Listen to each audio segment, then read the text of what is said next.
one of the instructions in that paragraph 2 is that in the development of a new plan that the former minister was requesting, he said it should include a comprehensive operational and remedial action plan based on a policy of rotation of staff members, among others, which suggests that there might have been an issue regarding the rotation of staff members. Are you aware of this?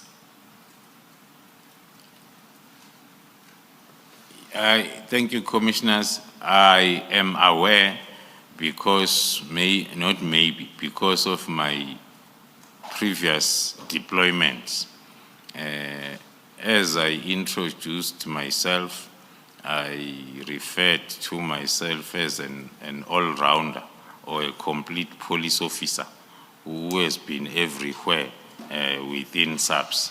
I spent a lot of years within the division Visible Policing and Operations. By then, it was separated.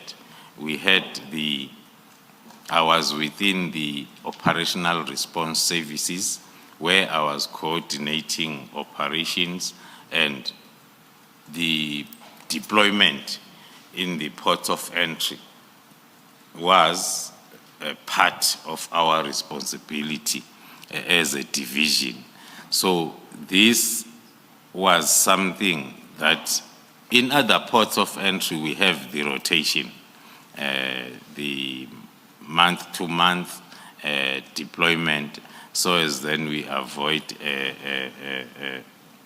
weaknesses that are coming along with a person who's permanently in the border environment. Then so there will always be discussions. Now I'm referring to my previous life, hence then I want to be clear that there will be those discussions that the same needs then to happen at all other ports of entry, so as then we avoid the challenges that are related to integrity issues when you have a permanent deployment. Okay. But as you understood it as at 31st December 2024, you weren't aware of challenges in this regard? No, I'm not aware. You weren't informed of any of these challenges? No, Commissioners. Okay. So anything else you wish to say on paragraph 2? No, that is okay.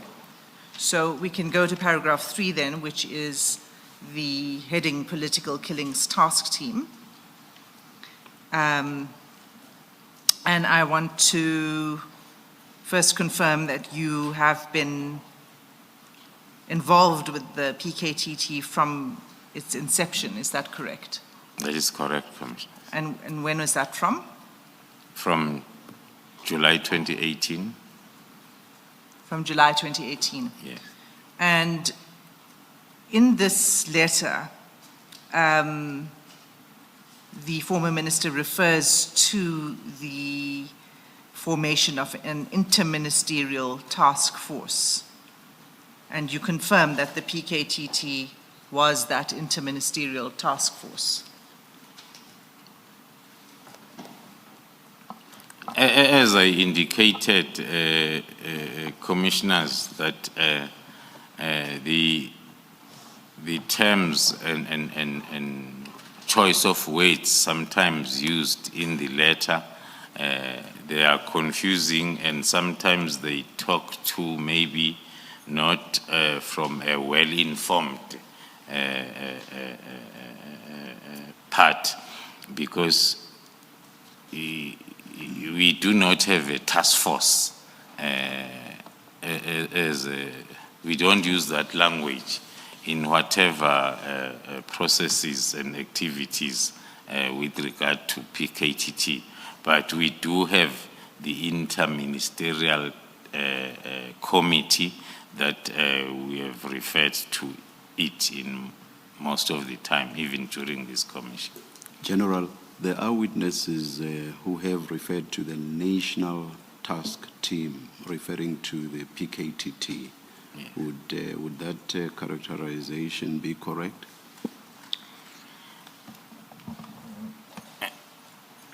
Thank you, Commissioner.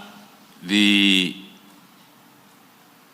choice of adding N at the beginning again will be maybe an individual choice. Why I say so, because from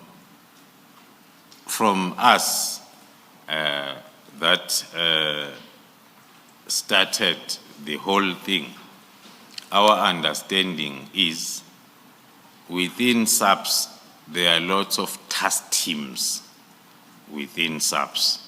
A district commissioner might decide to establish his district task team for a specific purpose, the same as the provincial commissioner, the same as the national commissioner. That is then the task team. And then the political killings task team was established by the national commissioner, the political killings task team. Now, the choice of using N might come when then we talk of an interdepartmental, because on my previous testimony, I tried my best to explain the route that we took to get to where we are. To say when when we moved from SAPS only task team to interdepartmental, that's when then the national departments came in. So the choice of using N, of adding N, might come if then you want to understand that interdepartmental part of the PKTT. So, thank you, Commissioner. It was a national task team in the sense that it was set up at by the national executive, established by the national executive, and it was funded from the national budget, not from the provincial budget. Is that right? Yes, it was established by the national commissioner. There is an N there of national commissioner. It's funded from the national budget. There is an N there. Then the part that I was explaining was the one that talks to it now being guided and overseen at national level, starting with the Interministerial to the Directors General of the national departments. So hence then I say the choice of adding N, unless if it's meant to confuse, but if it is meant to explain, one can explain it like that. Thank you. So national task team is not descriptive enough, especially if you say there are several task teams at various levels. So national task team could be any national task team. So that's not descriptive enough, whereas PKTT is descriptive. Yeah, as we speak now, according to my limited information, we have 2 more national task teams that are running in the northern part of KZN, as well as one in the Western Cape. Thank you, General. Thank you, Chair. So then to go back to what you were just saying, the Interministerial Committee that you say had this overall view on the work of the task team, is that right? That's correct, Commissioner. Chair, we've been able to obtain the minutes of the Interministerial Committee and to have them declassified. May I ask leave to submit them formally for the record as an exhibit bundle? And exhibits number from CJC 8 all the way to CJC 17.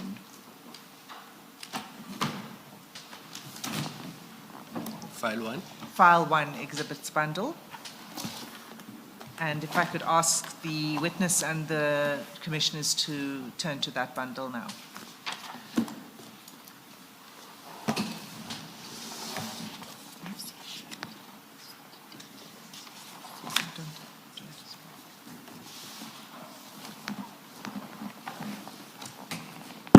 CJC 8, commissioners, is the confirmation of receipt of the request for the declassification. And CJC 9 is the letter from the authority that was required to declassify the minutes, which is the presidency, confirming the declassification and attaching the minutes.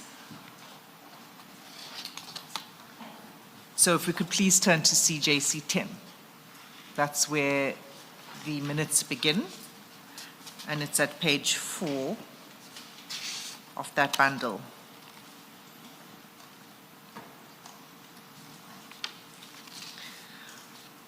General Khumalo, that set of minutes is dated 21 May 2018. Do you have it? Yes, Commissioners. Is this the first meeting of the Interministerial Committee? Yes, Commissioners, that is correct. It's the first meeting that was convened after the establishment of the IMC, which took place on the 21st of May 2018. So, in other words, immediately upon its establishment, a meeting was held. Yes, Commissioner. And if you turn to page 5 of the bundle, which is page 2 of the minutes, can you confirm who was in attendance? Thank you, Commissioners. I can confirm that in attendance was the Minister of Police, Minister Bicele, the Minister of Defense and Military Veterans, Minister N. Mapisangagula, and the Minister of Justice, Constitutional Development and Correctional Services, which has combined by then, Minister T. Masuta, the Minister of State Security, Minister D. Litsatsi Tuba, the Premier of KZN by then, Mr. Premier Mchunu, and the Member of Executive Council of KZN, Mr. Kaunda, who was the MEC of Transport, Community Safety and Liaison. Just for clarification, do you that the Premier at this time, Premier Mchunu, is not, it's not, and we don't want to confuse this person with Premier, with former Minister Mchunu? Yes, I can confirm that this was Premier Willis, as is normally referred to, Mchunu. Thank you. Not the current Minister of Police. Ms. Hassan, maybe for correctness, there is the mistake that is repeated of referring to Minister Mchunu as the former minister. He's not former minister, at least not yet.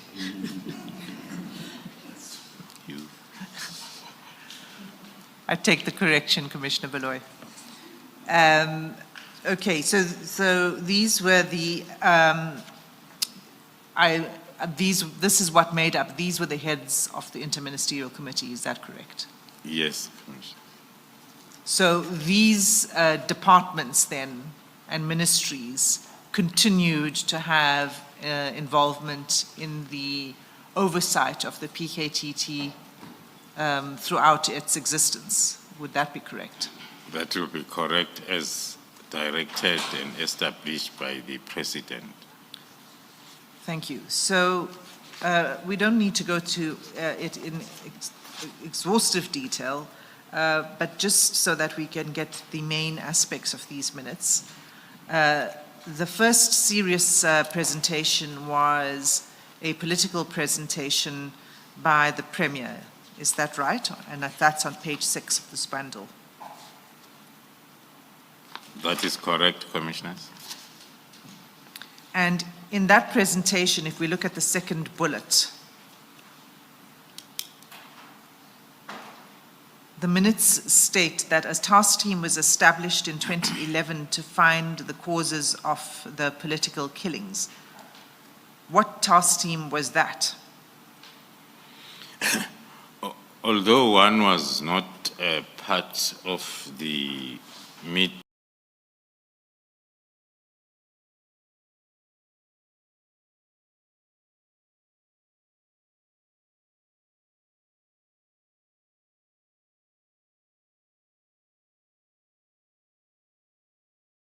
was the then provincial task team of the police that was dealing with political related cases.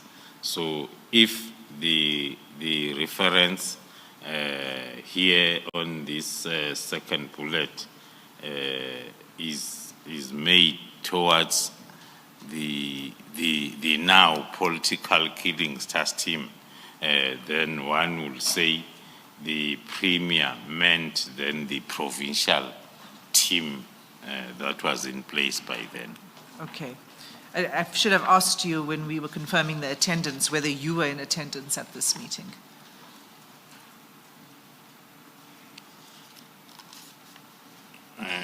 Although there is I don't see the attendance list, but I was still not part of the now PKTT in May. I only became part around June when we were then brought in to start compiling the new strategy and the plan that was going to be implemented from July onwards. But why then I say, Commissioners, that one would have to rely on the attendance register? It's because it was during the period one is not having the dates.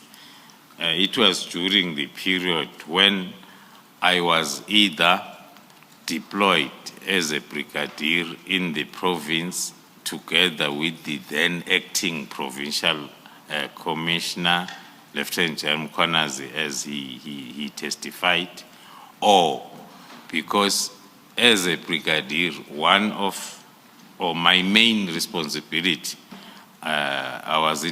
was on national intervention operations. So every time there is an IMC, there is a national intervention that is directed, I will then be expected to be part because it's my line function. Hence, then confirming that I might have been part of this meeting either because I was deployed in KZN or because of my line function at national level. But in terms of being involved in the form of the PKTT now, I was not yet. No, I accept that. But so are you saying you do not remember whether you were at this meeting? Yes. Okay. And that if you were at the meeting, it would have been for whatever your role was. You were not at that point involved in the PKTT. Yes. Okay. And you don't remember. That's fine.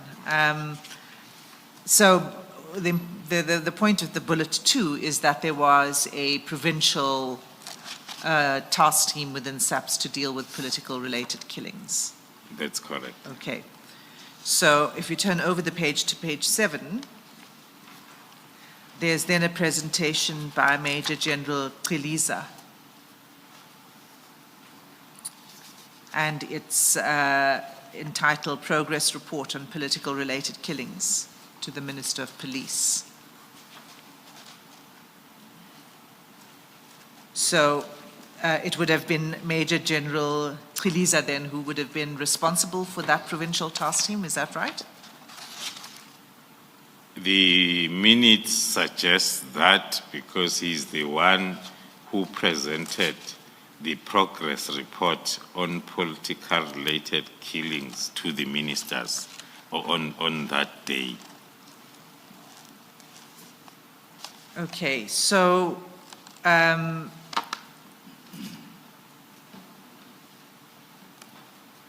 if we go then to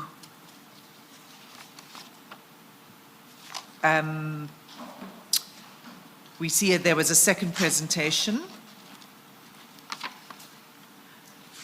by Minister Qiliza as well. And we see that on page, I think that was page 7. That was his report. And then there is a, yes, there's a second presentation on page 11.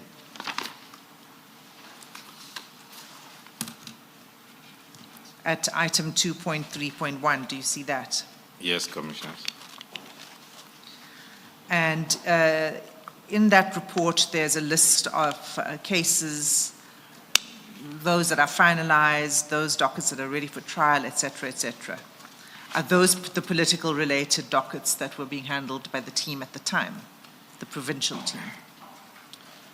On the report, on the minutes where these reports were presented, it won't be easy for one to clearly distinguish between the two presentations, because the first presentation by Major General Qiliza refers to an overview of political violence related cases, and then from 2011, 2012, 2016, and then giving the stats and the status of those cases. And again, under 2.3.1, another presentation by Major General Qiliza again, now with the title Matters Involving Politicians. So it's not easy, especially as I've explained, that I was still not part of the process as to what is the difference between the two presentations on the day. Okay. So if we go to page 13, we see that there was a discussion following the presentations, and the ministers listed a series of concerns.